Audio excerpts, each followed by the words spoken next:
we're going to continue where we left off last time. In particular, we're going to start with definition 7. So definition 7, suppose R and R hat are rings, and then I have this map going from R to R hat. It is a ring homomorphism if it acts like a homomorphism with respect to plus and acts like a homomorphism with respect to dot.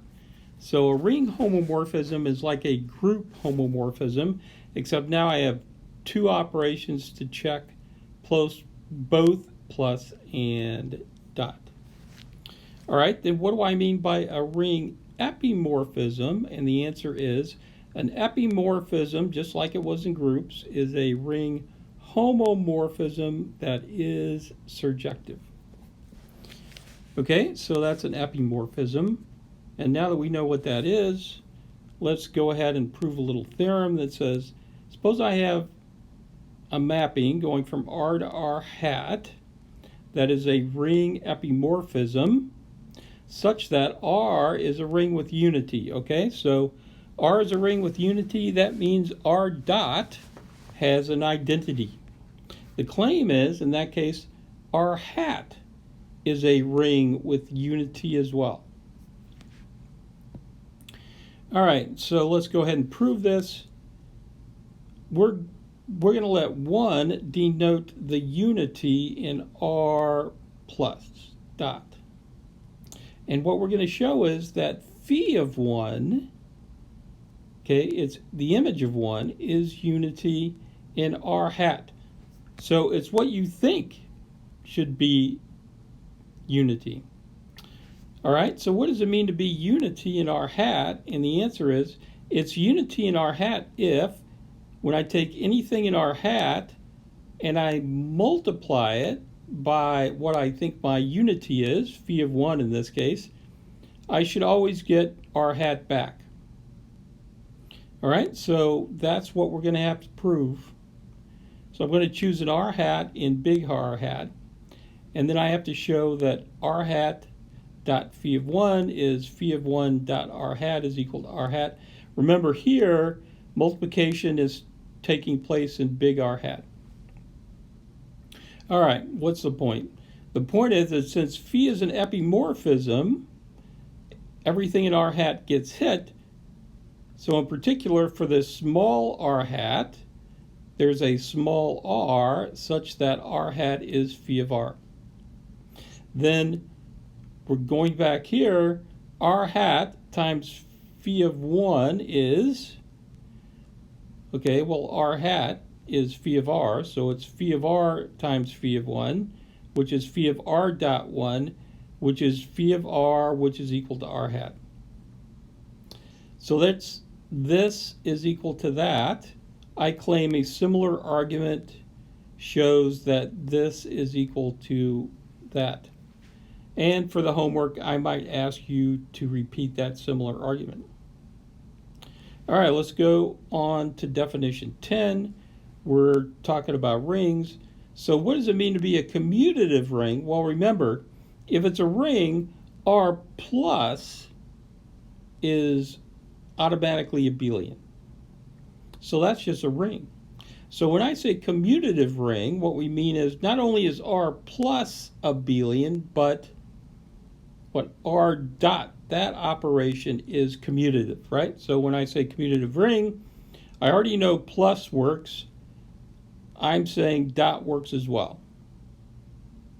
All right, definition 11, suppose R and R hat are rings. The map from R to R hat is a ring isomorphism. Well, it should be what you think, in case it is a what? Bijective ring homomorphism. And up here, we defined what it meant to be a ring homomorphism. So what's a ring isomorphism? It's a ring homomorphism that's bijective. Exactly what you think it should be. Definition 12, an element A in R plus dot is a unit, so I'm defining what a unit is, in case it has an inverse under R dot. Remember, R dot is only a semigroup, does not necessarily have to even have an identity. But if it does have an identity, then elements can have inverses. Do they have to? The answer is no. But if they do have an inverse under dot, then, like I said above, we're going to call that A inverse. Definition 13, an element A in a ring is a zero divisor. Okay, so I'm defining what it means to be a zero divisor. In case, first off, it's non-zero. What do I mean by that? I mean it is not the identity element in R+. Remember, 0 is what we call the identity element in R+. So it itself is non-zero, and there is another non-zero element, B, such that A dot B and B dot A are both 0. Now, this cannot happen in the reals, nor can it happen in the complexes. Right? They're rings, but we cannot have zero divisors, but in more general cases, we can have a zero divisor.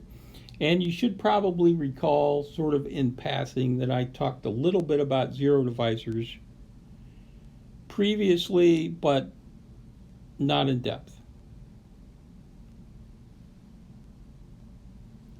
All right. Our next definition is an integral domain. So what is an integral domain? The answer is it is a commutative ring. So what am I saying? R dot is abelian. I already know R plus is abelian for any ring. And what else is true? There are no zero divisors. Additionally, I want to make sure that it's not a trivial set. So it must consist of more than just 0. All right, so an integral domain has got to be a commutative ring with unity, so it's got to have a 1. And in fact, that 1 can't be the same element as 0 because it's got to have at least 2 elements. All right, so now let's prove a theorem about integral domains. So let R plus dot be an integral domain. We're going to prove that if I take 3 things in R, where A is not 0, that whenever I have A dot B equal A dot C, I've got B equals C. Notice that looks a lot like, in fact, it is left cancellation for dot. Now, you know we always have left and right cancellation for groups, but remember dot is a semigroup. So, and if it's a semigroup, then I don't have to have inverses, which is what I used to prove left and right cancellation for groups. But if I have an integral domain, then in fact I have left cancellation. And by the way, I also have right cancellation. So here goes. Suppose A dot B equals A dot C, where A is not 0. Remember, the assumption on our theorem was A is not 0. I want to show B is equal to C. Well, here's the way I do it. So if I take A dot B and subtract or add the additive inverse of A dot B, which by the way is minus A dot B, what do I get? Well, I get the additive identity. So 0 is A dot B subtract A dot B. That is, add its additive inverse. But what do I know? I know that A dot B is the same as A dot C, so I can put that in. There's A dot C. Now what do I have? The answer is I have the distributive property, which means I could pull an A out. So I get A dot C minus B. So A dot C minus B is 0. But since A is not 0 and R plus dot is an integral domain, look at the definition of an integral domain, no zero divisors. right? So since A dot this is 0, this cannot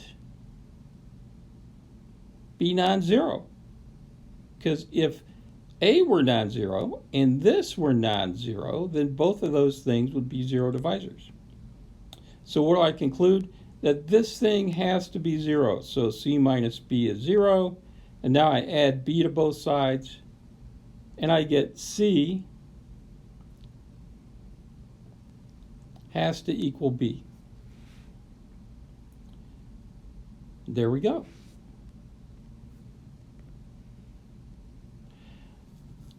All right. Now we hit another definition. A field,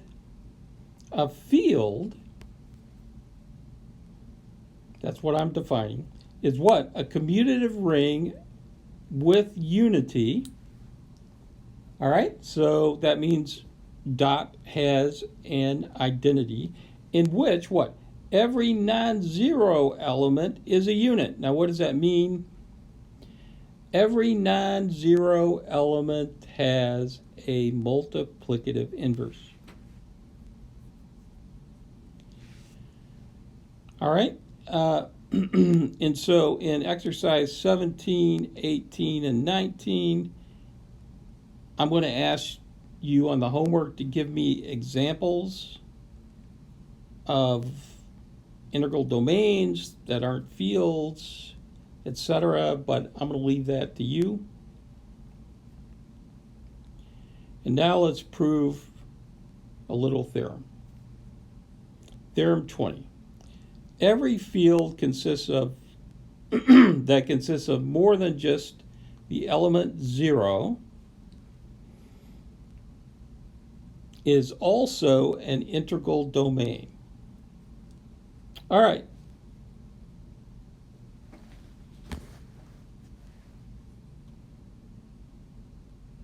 So let's give that a shot. We suppose R plus dot is a field and we choose an A non-zero. If A dot B is 0, what I need to show is that B has to be 0. And that would show that A is not a zero divisor. All right, so it suffices to show that whenever A dot B is 0, B has to be equal to 0. Okay, well, here we go.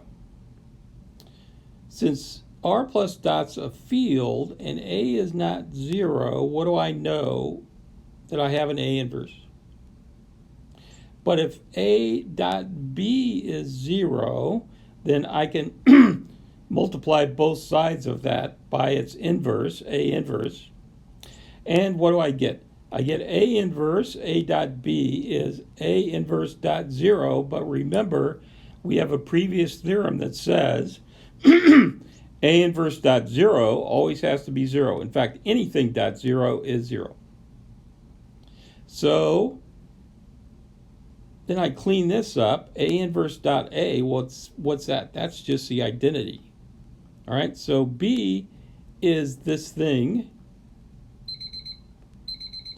but A inverse dot 0 is 0, therefore B has to be 0.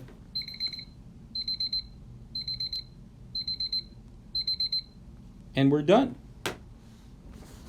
Okay, I think I'm going to stop there on theorem 20.